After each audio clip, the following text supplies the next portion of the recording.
Order, I also wish to inform honourable members that on the 16th of August, I received a second written complaint from the non-constituency Member of Parliament, Mr. Leong Mun Wai. This second complaint is in respect of certain off-mic remarks made by Minister for Foreign Affairs, Dr. Vivian Balakrishnan, about Mr. Leong during the simultaneous debate on the motions on securing Singaporeans' jobs and livelihoods and foreign talent policy on 14 September 2021. So that's 2 years ago. On 15 September 2021, in a telephone call to Mr. Leong, Minister Balakrishnan had apologized for those remarks, and Mr. Leong had acknowledged and accepted the apology on the same date. The apology and acceptance of the apology, they were published on both members' Facebook pages, and this was reported in the media. 2 years after the event, Mr. Leong now wishes to have Minister Balakrishnan come to the House to formally withdraw his remarks and to put his apology on record in the Hansard, either in writing or through a personal explanation at this sitting of Parliament. A copy of Mr. Leong's complaint was forwarded to Minister Balakrishnan, and who in turn responded through a letter on 5th September. Both documents will also be distributed to members after my announcement. In my opinion, the complaint is out of time by reason of the long passage of time. It was not made at the earliest opportunity as required under Standing Order 100, Section 7, Subsection C, after the member had notice of the alleged remark. In my view, there is no formal action for me to take in this complaint.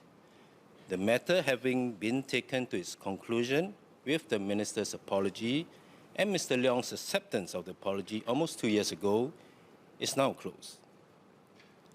But I note that in Minister Balakrishnan's letter of 5th September this year, he accepts, quite rightly, that his private remarks were inappropriate, and he stands by his previous apology to Mr. Leong. His email or his letter to me will be published in Hansard, and therefore his position will also be on parliamentary record. I will now ask the clerks to distribute Mr. Leong's complaint and Minister Balakrishnan's response to members. And I have directed both documents to be published in Hansard. Again, I will give members some time to look through the documents.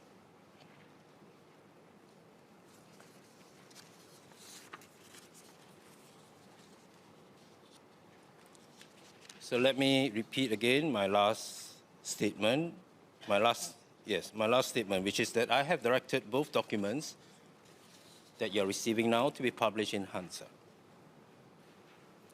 I wish to remind honourable members that the use of unparliamentary, offensive or insulting language about members will not be condoned by the Chair. There must be mutual respect among members, and debates must be conducted in a manner that maintains the highest standards of decorum and conduct befitting of this Parliament.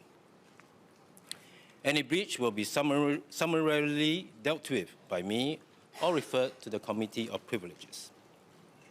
I will continue to safeguard the dignity and the decorum of this chamber. Besides the use of unparliamentary language, members should not persistently and willfully obstruct the business of Parliament and abuse the rules of Parliament, for example, by making frequent interruptions or disregarding the authority of the Chair. This is considered disorderly conduct under Standing Orders 58 and 59 and may result in the suspension of a member. I advise all members to refer to the Leader of the House handout on upholding proper conduct in and out of Parliament, which was distributed at the sitting on 18 April this year. And also my recent advisory on the rules of Parliament that was circulated to all members on the 14th of August this year.